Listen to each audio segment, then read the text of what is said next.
Sveiki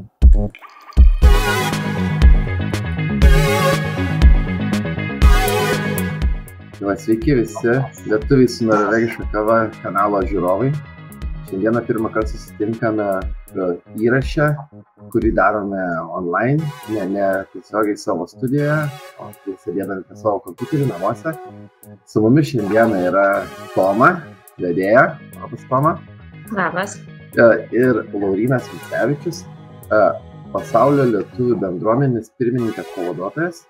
Taip, teisingai? Sveiki gyvi šiam kartui.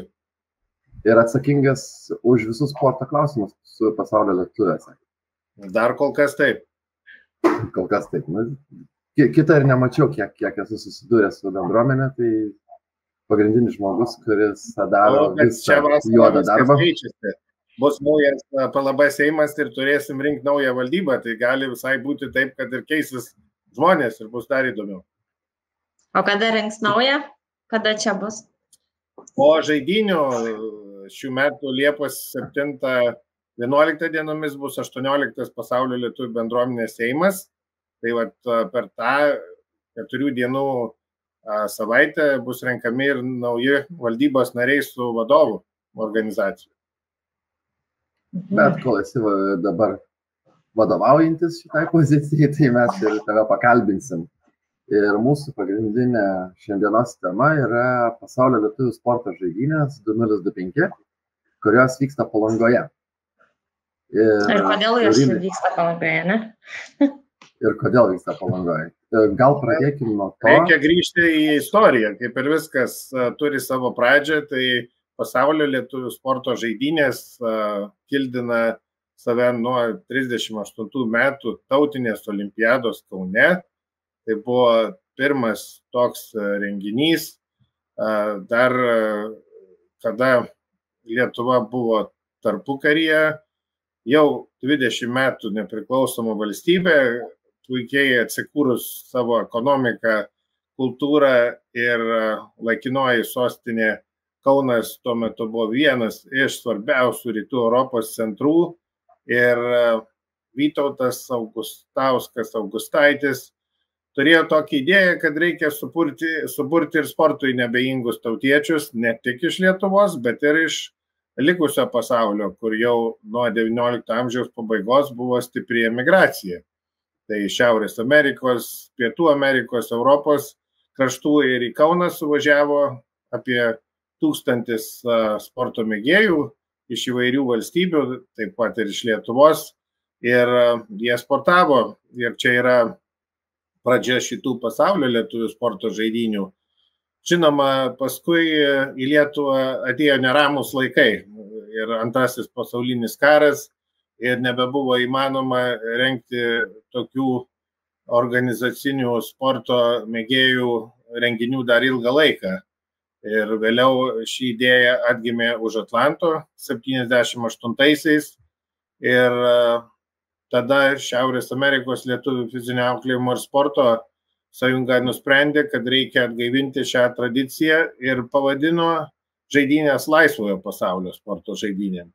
Kadangi iš Lietuvos tuometinės, žinoma, niekas negalėjo atvykti į Torontą, Kanadą, dalyvauti pirmajame tokiame renginyje, nors taip pat susirinko 11 valstybių atstovai ir virš 1000 sportininkų, kurie kelias dienas Klevo Lapo šalyje atstovavo savo kraštus, sporto klubus, smagiai dalyvavo ir sportavo. Ir buvo nutarta tą renginį kartoti pastoviai.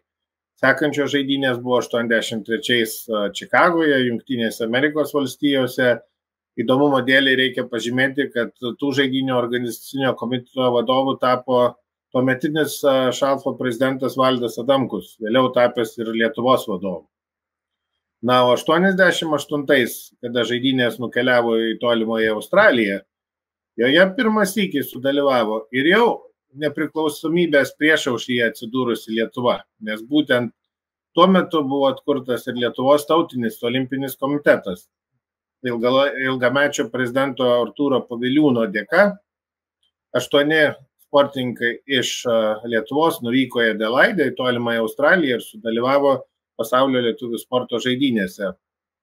Ir didžiai užsienio lietuvių bendruomenės džiaugsmo bangai užplūdus susijungus su tautiečiais iš Lietuvos, buvo nutarta, kad sekančios žaidynės turi vykti ne kur kitur, o vėl nepriklausoma tapsiančioje Lietuvoje.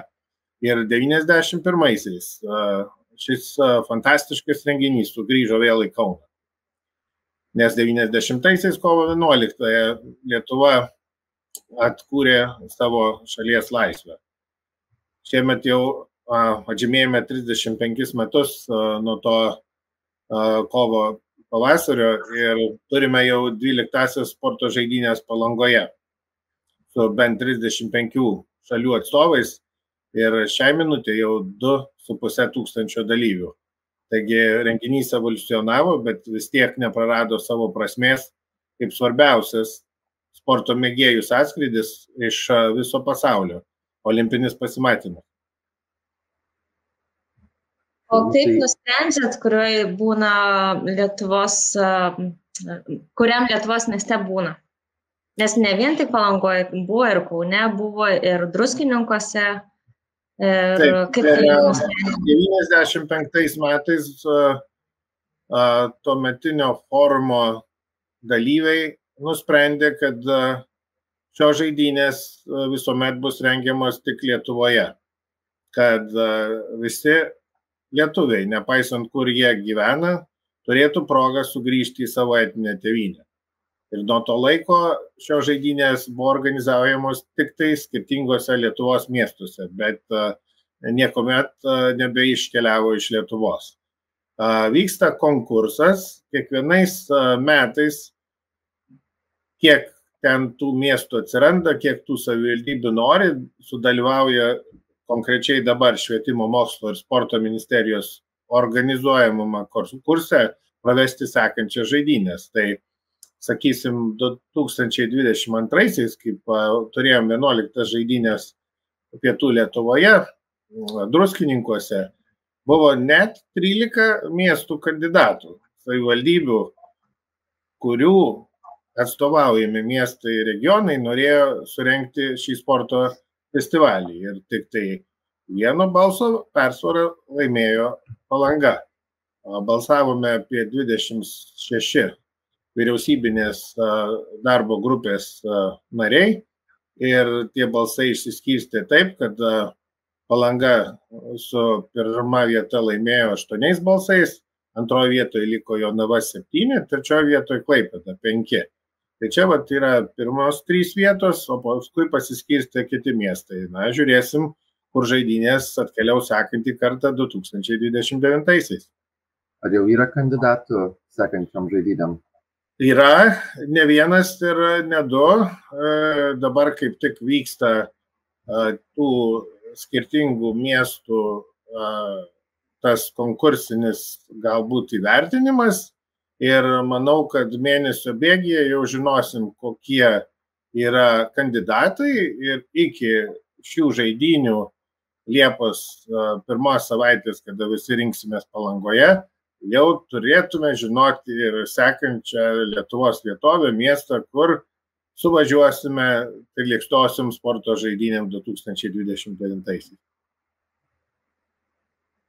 O kaip pasaulio lietuvių bendruomenė prisideda prie pasaulio sporto žaidynių organizavimo?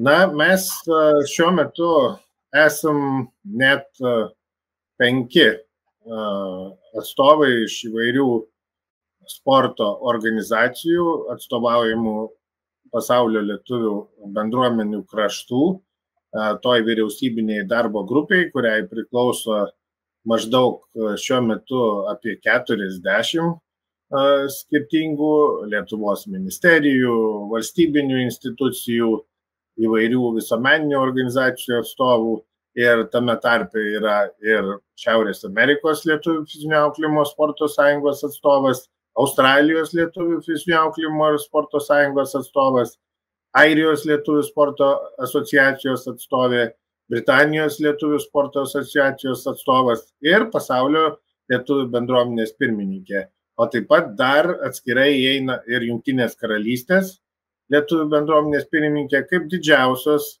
užsienio lietuvių delegacijos vadovė, kas buvo tiek ir šiais metais Palangoje ir Druskininkuose. Būtent Jungtinės karalystės lietuviai atvežė daugiausia mūsų tautiečių iš kurios nors užsienio šalies, kad sudalyvautų šitose žaidynėse. Tai mano sekantis klausimas ir buvo, gal žinot, kiek maždaug didžiausia delegacija sudaro žmonių, kurie būtų šiuo metu Jungtinė karalystė. Tai gerokai virš 300, apie 350. Druskininkuose prieš 3 metų turėjo jie apie 340, o antroje vietoje likusi Jungtinių valstijų delegacija buvo apie 300 žmonių. O yra tokių egzotiškų valstybių, iš kur yra vienas žaidėjas. Dabar turbūt geografija yra plačiausia, kokią mes esam turėję per visą žaidynių istoriją. Šią minutę turim užsiregistravusius po 1 ar 2 atstovus iš tokių šalių kaip Indonezija, Omanas, Jamaika ir po keletą iš niekad nedalyvavusių Graikijos, Turkijos, kur dabar tenka lankytis, taip pat Islandijos, Austrijos, Čekijos. O yra dar yra toksai kaip norėjimas pritraukti daugiau pačių lietuvių, kad grįžtų į tas pačias žaidynės. Koks yra tikslas? Kiek žmonių? Lygiai taip kaip ir dainų ir šokių šventės, lituanistinio švietimo seminarai ar kiti renginiai, sporto žaidynės turi vieną pagrindinių tikslų, kad susiburti kartu savo arba tikroje, arba etninėje tėvynėje Lietuvoje, kad mes sugrįžtume į savo kraštą kuo dažniau, o kai kurie galbūt ir visam laikui. Ne vienas jau atvejis yra buvęs šitų žaidynių istorijoje ir paminėsiu tą, su kuriuo teko susidurti pačiam. 2005-aisiais, prieš 20 metų, Kanadoje gimęs lietuvis Aidas Kuolas, užaugęs San Franciske, Jungtinėse valstijose, sudalyvavo Vilniuje 8-osiuose šitose žaidynėse, ten sustiko su žavia dalyvė lietuvė iš Lietuvos, nuo to laiko pasiliko Lietuvos sostinėje, dabar jau gyvena Vilniuje virš 20 metų, augina 3 vaikus ir dirba Lietuvos vidaus reikalų ministerijoje. O, rimtai įsisuka. Oho. Užsiminė, Tom aš paklausiu dabar, užsiminė apie dainų šventę ir dainų šventė turi kaip ir nacionalinio valstybinio renginio statusą. Žinau, kad buvo planas ir sporto žaidynėm padaryti tokį statusą. Kokia situacija šitų klausimų? Taip, šitas yra vienas iš mūsų pagrindinių tikslų. Šiai dienai aišku, kad sporto žaidynės dar negali pasigirti iki tokio laipsnio užsienio lietuvių įsitraukimu ir pasirinkimu nacionalinio renginio atveju, kaip dainų ir šokių šventės, kurios organizuojamos Lietuvoje nenutrūkstamai nuo 24 metų, jau virš 100-mečio, net ir tarybiniais laikais tos dainų ir šokių šventės vykdavo. Deja, to nebuvo sporto žaidynių atveju, tačiau būtent mūsų pasaulio lietuvių bendruomenės sporto komisijos iniciatyva pasiūlytas sporto įstatymo keitimas, kad šios žaidynės taptų kuo panašesniu renginiui dainų ir šokių šventes, kurios beje turi savo atskirą įstatymą ir yra kas 4 metus rengiamos Lietuvos nacionalinio kultūros centro. Tai mes norim, kad būtų lygiai taip pat ir su šia mūsų mėgėjų sportininkų olimpiada. Šiemet jas organizuoja nacionalinė sporto agentūra. Tai mes siūlome Lietuvos Seimui priimti įstatymo pakeitimą, kad tai būtų reglamentuojama oficialiu sporto įstatymu ir kad sporto žaidynės įgytų lygiai tokį patį statusą kaip ir dainų šventės. tada nebūtų tokios situacijos, kaip yra konkrečiai dabar, kad net ir pastaruoju 15 metų laikotarpiu šį renginį organizavo skirtingos 4 ministerijos ar valstybinės institucijos, pradedant nuo kūno kultūros ir sporto departamento, paskui perėjo į vidaus reikalų ministeriją, Lietuvos sporto centrą, pereitą kartą 22 metais jas organizavo komercinė įstaiga Seven Life, kuri laimėjo valstybinį konkursą. Šiuo metu organizacija perėmė nacionalinę sporto agentūrą. Taigi mūsų pagrindinis siekis būtų, kad tai visiems laikam būtų vienos ir tos pačios valstybinės įstaigos rankose, kad nereikėtų pastoviai keisti žaidimo taisyklių ir kad vos pasibaigus žaidynėms jos vėl būtų iš karto organizuojamos. Lygiai kaip tai yra ir su profesionalijos sporto olimpiadomis. Na, lietuvių bendruomenės yra visuomeninės organizacijos. Tai yra lietuvių susibūrimo ir lietuvybės išlaikymo pagrindinai vizijos ir misijos įgyvendinimas. Tai lygiai taip ir sportas, tai yra lietuvybės išlaikymo diasporoje dalis ir mes skatiname susibūrimą sporto mėgėjų visose lietuvių apgyvendintose šalyse, regionuose, kas mūsų tautiečiams patinka, kokios sporto šakos juos labiausiai traukia, tokios ir tinka. Svarbiausia, kad mes burtumės kartu, išlaikytume tą lietuvybę. Sportas yra labai įdomi saviraiškos priemonė, kuriai nebūtinai reikalinga lietuvių kalba, skirtingai negu lituanistinių mokyklų ir kitų su lietuvių bendruomenė susijusių renginių. Šiuo atveju nebūtinai turi tobulai mokėti lietuvių kalbą, bet vis tiek gali priklausyti lietuviškam sporto klubui ir kartu sportuoti, palaikyti tautinį identitetą ir mūsų šalies kultūrą. Na, o to kulminacija, kas 4 metus vykdomos lietuvių sporto žaidynės, kur nesvarbu, kokioje šalyje gyventum, sugrįžti, atvyksti į Lietuvą ir susitinki kartu, pajunti tą bendrystę su 50, galbūt 6 karštais, kurie priklauso šiuo metu pasaulio lietuvių bendruomeniai ir savo kraštiečiais, tautiečiais iš gimtinės Lietuvos. Laurinai, turiu komentarą dėl nemokėjimo kalbos ar negalėjimo lietuviškai kalbėti dėl ilgo gyvenimo užsienyje, ar kai žmonės tiesiog tenais gimė ir neišmoksta lietuviškai taip laisvai bendrauti, kaip bendrauti gyvendami Lietuvoje. Tai dainų šventės teko susidurti su tokia situacija, kai keletą šokių kolektyvų iš Pietų Amerikos vienintelė kalba, kurie galėjo bendrauti, buvo ispanų. Jie nemokėjo angliškai. Ir Jungtinėse valstijose, ir Kanadoje žmonės bendrauja daugiau angliškai ir prancūziškai, bet jie vis tiek yra lietuviai ir kiek įmanoma, tiek stengiasi kažkiek bent jau dalinai naudoti lietuvių kalbą. O jeigu, pavyzdžiui, būna situacija, kai vyras arba žmona būna lietuvė arba nelietuvis, tai irgi kaip lietuvis skaitomas. Antra pusė kaip buvo. Matot, pasaulio lietuvių bendruomenė yra tokia organizacija, kurioje nebūtina narystė. Tai yra bendruomeninio tipo institucija, tai yra, kaip mes sakom, lietuvių bendruomeniai priklauso visi.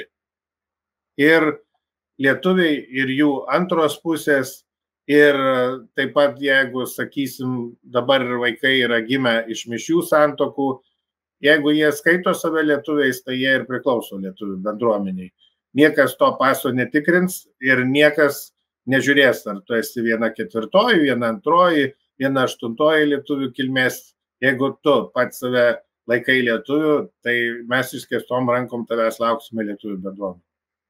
Laurinai, norėčiau pabaigai perbėgti per visą programą, kuri numatoma Liepos 2-6 dienomis Palangoje. Gal gali papasakoti, kas bus nuo Liepos 2 atidarimo iki 7 dienos. Bus karščiausias vasaros metas Palangoje ir ne tik tai oro atžvilgių, bet ir dėl to, kad tuo metu vyks pasaulio lietuvių sporto žaidynės, net 25 sporto šakų atstovai išbandys savo jėgas iš, kaip minėjau, bent 35 šalių. Liepos 2 pradėsim renginius mokslinę sporto tematiką konferenciją, kuri vyks Palangos kurhause nuo maždaug 12 valandos dienos iki 5-6 vakaro. Jei registracija bus netrukus atidaroma tuo pačiu puslapiu www.sportožaidynės.lt, kur jau užsiregistravo apie 2500 žaidynių dalyvių. Na, o nuo Liepos 3 prasidės visų varžybų programa ir taip pat bus oficialus žaidynių atidarimas. 4-5 dienomis pats varžybų įkarštis ir turėsim teminius vakarus prie Palangos sporto arenos, kur greičiausiai bus pastatyta organizatorių palapinė. Liepos 6 bus žaidynių uždarimo šventė, taip pat tautinės giesmės giedojimas vieningai ant Palangos tilto. Na, o Liepos 7 visi keliausime į Vilnių, kur, kaip minėjau, dar bus ir pasaulio lietuvių bendruomenės seimas. Kai kurie delegatai, kaip ir Lietuvos seimūnai, turėsite ten savo šalių rinktų delegatų atstovavimą ir rinksit pasaulio lietuvių valdžią sekantiem 4 metam. Dar žinau, kad bus kažkas, kas atitiktų olimpinėse žaidynėse olimpinio deglo nešimo per visą pasaulį, tai kažką panašaus turėsime ir šiose žaidynėse. Gal gali apie tai trumpai? Taip, tokia tradicija kaip tik užgimė Kaune dar tais 38 metais ir nuo nežinomo kareivio kapo, Donelaičio gatvėje prie karo muziejaus, tam paminkle, kur tam žinojo ugnis rusena laikinoje sostinėje ir dabar. Nuo tos vietos buvo nešama ugnis į Kauno sporto halę, kur tuo metu vyko tos tautinės olimpiados varžybos. Tai organizacinio komiteto iniciatyva dabar yra, kad būtų tas deglas lygiai taip pat nuo to paties paminklo Kauno centre nešamas bėgte, panašiai kaip vyksta ir olimpinių žaidynių metu iš Kauno į Palangą, kartu su ultramaratono bėgimu, kuris taip pat vyks iš Kauno į Vilniaus į pajūrį. Tai yra jau 3 metus vykdomos iniciatyvos Bėgame maudytis dalis, kurią pasiūlė vienas iš mūsų komisijos narių, ultramaratonininkas Aidas Ardzijauskas, ir tam taip pat bus dar atskira registracija. Kaip žinau, kad dalyvaus ir Norvegijos lietuviai ir tikėsimės daug mūsų tautiečių iš kitų šalių. Ir čia bus dar vienas smagus papildomas žaidynių įvykis, kurio niekad prieš tai nebuvo jokiose kitose žaidynėse. O kam skirta yra ta garbė nešti šitą deglą? O čia jau neš pasikeičiant visi, kurie dalyvaus tam bėgime ir tikrai per tuos 200 kilometrų nuo Kauno iki Palangos užteks laiko kiekvienam, kuris norės būti šitos fantastiškos istorijos dalimi. Bėgs pro Šilutę, reikės Šilutėj laukti. Aš Šilalėj lauksiu, tu Šilutėj lauksi. Taip, ir galim kiekvienam miestelyje. Kuo daugiau, tuo smagiau. Tai ačiū Laurinai už pokalbį. Labai naudinga informacija, įdomu buvo sužinoti istoriją ir tai, kas bus ir šiais metais. Aš dar šitą pokalbį vėliau papildysiu tik tais, kaip Norvegijos delegacija ruošiasi šitam žaidynėmis. Sujungsime į vieną ilgą video ir paplatinsime jį už savaitę. Labai malonu. Aš, kaip suprantu, 22 metais 11 žaidynėse Druskininkuose pirmas sykį organizuotojai buvo iš Norvegijos lietuvių bendruomenės dalyviai. ir antiek visiems patiko, kad jūsų delegacija šiemet turbūt padvigubėjo. Jeigu žinok, labai klysti šitą vietą. Buvo Druskininkuose organizuota grupė 15 žmonių. Šiais metais šiandieną turiu 124 dalyviai. Prašau, tai aš galvojau, kad tik padvigubėjo, čia turim net 10 kart daugiau. Tai progresas akivaizdus, tai gal net ir sugebėsit Norvegijoje krepšinio lygį pakelti į tokį reikiamą lygį, tokį kaip turim Lietuvoje. Aš nežinau, čia galime dar kelti, nes Norvegijos lietuvių komandos laimi savo lygas pirmas vietas. Bet pačios šalies krepšinį, nes jis praktiškai kaip yra neegzistuojantis. Tai kaip lietuviai sukėlė visos Airijos ir Šiaurės Airijos lygį, tai aš manau, kad Norvegijoje galit padaryti lygiai tą patį. Tai va, pamatys šitą pokalbį mūsų ir gal pradės keltą krepšinį virš. Nes bendruomenė yra pakankamai didelė, turit savo lietuvių namus, turit sporto organizacijas, tai kodėl ne? Dangus yra limitas. Taip. Galima. Tik tai, kad krepšinis būtų populiarus Norvegijai. Kadangi nėra ypatingai populiarus, tai tada lietuviai gali perimti iniciatyvą ir, pavyzdžiui, kokia nors komanda net ir norvegų sudaryta turi būti tik tais iš lietuvių ir galėsit dalyvauti net ir tikrose olimpinėse žaidynėse. Šiaip galim pasigirti, kad Stavangerio lietuvių krepšinio komanda dalyvaudama aukščiausio lygio Norvegijos 3x3 čempionate užėmė antrą vietą. Nu, prašau. Tai buvo Kristian Sande. Kristian Sande. Stavangerio komanda. Ir tose varžybose dalyvavęs lietuvis laimėjo 3 konkursą. Prašau. O kiek sporto šakų Norvegijos lietuviai užsirašė keliuose dalyvausite Palangoje? Dabar negaliu pasakyti, bet faktiškai visuose turime bent po vieną dalyvį. Tik žinau, kad rankinis ir tinklinis iš tų komandinių sporto šakų, kur mūsiškių nėra, o visur kitur faktiškai turim. Svarbiausia, turim labai galingą komandą vikingų laivuose. O, tai man atrodo, iš vikingų krašto, kadangi esat, tai čia bus be konkurencijų. Sakė, stabdysim ties Švediją. Va, būtent. Laivą. Bet Baltija tai tikrai užkariausia. Taip, čia labai stengiamės ir surinkam tokią komandą, kuri galės dalyvauti vikingų laivuose ir tikisi įspūdingo renginio. Ir dalyviai, ir tikiuosime žiūrovam bus įspūdinga, ką pažiūrėti. Tai ačiū labai, kad pakvietėt mane į savo laidą. Linkėjimai iš saulėtos Turkijos, šiauriniai Norvegijai.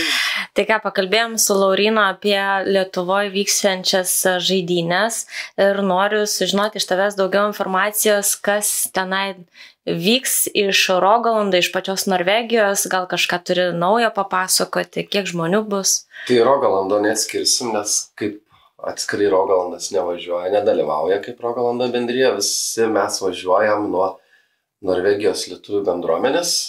Mūsų organizacija yra Norvegijos lietuvių bendrijų taryba, kuriai priklauso šitą organizaciją ir mes važiuojam po vieną vėliavą kaip viena didelė Norvegijos komanda. Šiuo metu turim 122 užsiregistravusius žmonės. Greičiausiai daugiau ir nebeturėsim, nes jau kaip ir baigėsi galimos vietos į sporto šakas. O man vis įdomu, kiek iš Rogalando žmonių važiuos? Gal žiūrėjai, skaičiavai? Nesuskaičiavau tiksliai, kiek iš Rogalando, preliminariai apie 28 turėtų būti, arba 30, kažkas tame skaičius. Ir kiek bus būtent tų atšakų sporto? Tai va, turim 25 sporto šakas ir aš šiandieną persiskaičiau, kad mes nedalyvaujam 9 iš jų. Tai vadinasi, 16 sporto šakų turim bent po vieną dalyvį.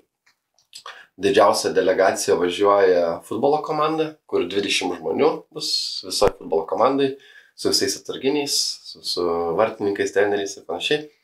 Tai jie didžiausia žmonių grupė vienoje sporto šakoje, o antra didžiausia žmonių grupė yra lengvoje atletikoje.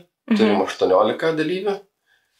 Lengvoje atletikoje yra 3 sporto šakos, 3 bėgimai, 100 metrų, estafetinis 408 žmonės ir 3 kilometrai. Yra disko metimas, rutulio stūmimas ir šuolis į tolį. Tai turim visus bėgikus ir turim vieną rutulio stūmiką. O tai čia bus futbolo komanda iš visos pačios Norvegijos surinkti, ar yra kažkokia būtent komanda susidariusi Lietuvoje? Futbolo komanda, kuri realiai žaidžia čia Norvegijai, jinai yra Drameno lietuvių futbolo komanda, vadinasi, taip. Ir jie pilna savo komandą, pilna sąstatų važiuoja tas varžybas. Ir tu man dar rašai, kad yra komanda Hobas Persbroten. Čia yra krepšinio komandas. Taip, abi komandos, Hobas yra vietinė mūsų iš Stavangerio komanda, Persbroten yra Oslo krepšinio komanda, jie žais varžybose 5x5 krepšinė, pilnas komplektas, iki 12 žmonių komanda. Ir jie žais 28 komandų turnyre, kur abidvi mūsų komandos dalyvaus grupėje 35 plus amžiaus. Bet ne jaunesnė. Taip. Jie galėjo tik vyresnio amžiaus, ne? Jeigu būtų bent vienas jaunesnis žmogus, tada komanda iškart kvalifikuotųsi į bendrą grupę ir nebeturėtų tų veteranų statusą. O abi komandos to nenori, kadangi faktiškai visi dalyviai tenais yra 35 plus, tai ir susidarė taip. O dar matau, yra ir Norvegijos šaulių būrys. Taip, čia naujai susidariusi grupė ar jau senai? 316 Norvegijos šaulių būrys, čia prieš kelis metus susikūrusi sukarinta Lietuvos organizacija, kaip ir Lietuvos šauliai. Taip yra šaulių padalinys Norvegija, kurių pagrindinė visa bazė yra Osle, Oslo regione, tiksliai nežinau vietos. Ir kiek žinau, yra viso 4 padaliniai, įskaitant Oslą, kur Norvegijai turi savo poskyrius, kuriuose turi lietuvius šaulius, besitreniruojančius, besimokančius karo meno. Taip pat jie išskyrė savo keletą žmonių, kurie dalyvaus pasaulio lietuvių žaidynėse. Būtent ką matai sąraše yra 3x3 krepšinio varžybos komandos. Jie dalyvaus 4 žmonės, sudaro tą komandą. Tai 4 šauliai dalyvaus tose varžybose ir jie pasivadino tiesiog savo organizacijos vardu, savo komandą ir atstovaus tą organizaciją ir garsins savo vardą varžybose. Kiti šauliai, kurie dalyvauja, jie dalyvauja kaip bendrai visos Norvegijos komandos dalyviai. Ir daug kas manęs vis klausinėja aplinkui, kas pažinojo ir kas bandė galvojo dalyvauti. Kas yra vikingų laivų plaukimas? Iš kur jie išplaukia? Ar čia pačioj Lietuvoje plaukia? Ar iš Norvegijos išplaukia tie vikingai? Bus plaukimas per Baltijos jūrą, pradėsim nuo Švedijos, baigsim ties Klaipėdą ir po to kažkaip į Palangą. O iš tikrųjų tai bus Šventoji šitas plaukimas. Aš pats nesu matęs ir net nelabai žinau, kaip visas tas vyksta. Skaičiau tik tais nuostatus šitų varžybų. Varžybose vienoj komandai turi būti 10 žmonių ir parašyta 8 irklotai, kas yra pakankamai aišku, 1 vairininkas, tai panašu, kad yra kažkoks tai laivas, kur reikia vairuoti, ir 1 būgno mušėjas. Būgno mušėjas, tai jisai muzika. Tai jisai greičiausiai muš ritmą. Kaip tas viskas vyks, nežinau, bet pagal programą jie Liepos 3 renkasi Šventoji ir visą dieną praleis treniruotėse, apmokymuose, kaip visas tos varžybos turi eiti, ir Liepos 4 jiem bus jau pačios varžybos ir visas šou. Kiek sakė organizatorių, čia bus labiau ne varžybos, o šou žiūrovams padarytas, kad žiūrovam būtų smagu. Tik gaila, kad to negali jie padaryti pačioj Palangoje. Nėra tam tikro tinkamo vandens telkinio, ko reikia upės. Ar upės reikia? Taip, dėl to jie darys Šventosios upėje. Šventosios upėje. Yra mažoji Šventoji, kuri teka per Šventąją. Ir jie toje upėje darys visą tą renginį. Tai o pats dalyvausi kokiuose sporto šakose? Aš dalyvausiu 3 sporto šakose. Vienas sporto šaka lengva atletika, tai bėgimas 100 metrų, 400 metrų, 3 kilometrai. Esu taip pat užsiregistravęs į sportinį pokerį. Ir ką dar aš užsiregistravau, tai pamiršau. Ir šachmatai. Paskutinę dieną šachmatai, kuriuose dar nežinau, ar galėsiu dalyvauti, bet yra planas, nes paskutinę dieną bus dar uždaromoji konferencija, kur bus susirinkę visų delegacijų vadovai ir aptarsim planus sekančiom žaidynėm. Tai gali būti, kad man ten reikės sudalyvauti. Dar nėra paskelbtas laikas, tai tikiuosi, kad nesusikers ir spėsiu šachmatų turnyrą užbaigti ir tada tik į tą konferenciją eiti. O kas kiek metų vyksta šitas renginys sporto? Pasaulio lietuvių sporto žaidynės vyksta kas 4 metai, sekančiais metais po pasaulio olimpinių žaidynių, po tikrų olimpinių žaidynių. Tai sekančiais metais vyksta kas 4. Dabar gavosi 3 metų tarpas, nes tiek olimpinės žaidynės, tiek pasaulio lietuvių sporto žaidynės buvo atidėtas 1 metams dėl koronos viso apribojimų.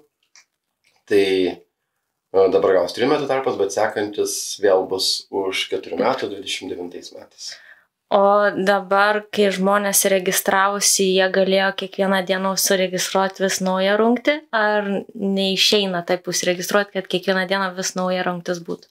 Ne, dabar, kai žmonės registravosi, turėjo apribojimus, kad gali pasirinkti maksimum 3 rungtis. Ir organizatorių reikalavimas, kad tos rungtys nebūtų tą pačią dieną. Nes dažniausiai, jeigu jau dalyvauju vienoje rungtyje, kitą mažai šansų spėti, nes jeigu kvalifikuojasi į finalus, tarkim, tai jau tada visą dieną toje rungtyje praleidi. Ir jeigu esi užsiregistravęs kitoje rungtyje, kurioje užimi vietą, tada kitas žmogus tiesiog negali dalyvauti. Ir kadangi visose sporto šakose yra ribojamas vietų kiekis, tai dar įdėjo tokį apribojimą ir dabar šiuo metu vyksta sąrašų tikrinimai, ar tikrai visi sportininkai neturi besidubliuojančių sporto šakų, kurios vyksta tą pačią dieną. Nes sistema kalendoriaus iš pradžių nežiūrėjo, nes dar nebuvo pilnai ir surinktas visas kalendorius, ten turėjo sudaryti visas sutartis su sporto bazėm, viską sureguliuoti. Ir kai susidaro dabar kalendorius, dabar peržiūri visas sporto šakas ir nesidubliuoja. Ir tai dar gali atsilaisvinti vietų kai kuriuose sporto šakose, kai galės jau išmesti besidubliuojančius dalyvius. O čia estafetė vikingų čia tas pats, ar ne? Ne, estafetė 8 po 400 metrų, čia lengvosios atletikos programos dalis, kur mes turėsim Norvegijos bėgikų komandą, kurie bėgsim. Aš dabar tiksliai neatsimenu, prie tose žaidynėse Druskininkuose mūsų komanda užėmė 2 ar 3 vietą estafetėj. Tai šiais metais vėl turėsim estafetę, kur bėga 4 vaikinai ir 4 merginos. Visi bėga po 400 estafetinių principų. Ir tiesiog taip kaip vyksta paprastose varžybose. Dažniausiai nebūna, kad maišytos lytis oficialiuose varžybose, bet čia dėl įdomumo padarė tokias varžybas. Ir tai vat turim komandą susirinkę, kuri atstovaus. O be komandų, kurioj rungtyje daugiausiai žmonių registravo? Tai va lengvoji atletika, kur yra 18 žmonių.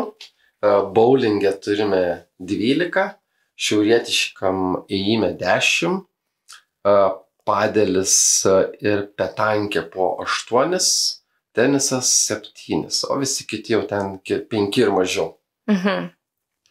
Matau, šaškėse netgi 4. Gal žinai, kad šaškėse dalyvauja? Žaisi. Tai dar turi kažkokios papildomos informacijos, kurios galėtum suteikti mūsų lietuvaičiams, kurie vyks į Lietuvą, būtent tom žaidynėm? Papildomos informacijos kaip ir neturiu, visą informaciją dalinuosi mūsų kanalu, kurie yra užsiregistravę žaidynėse, jie visą gali matyti tą informaciją. Po to dar prieš pat žaidynės padarysiu apibendrinimą. Dar vyksta šiek tiek diskusijų ir sprendimų priėmimo dėl apgyvendinimo kompensavimo sąlygų, dėl maitinimo. Čia realiai paskutiniai 2 neišspręsti klausimai. Kiek žinau, organizatoriai dabar planuoja visą vakarinę programą, kaip jinai atrodys vakarais, kas vyks, kas ves, ar koncertai bus, ar kažkokie renginiai, ar žaidimai.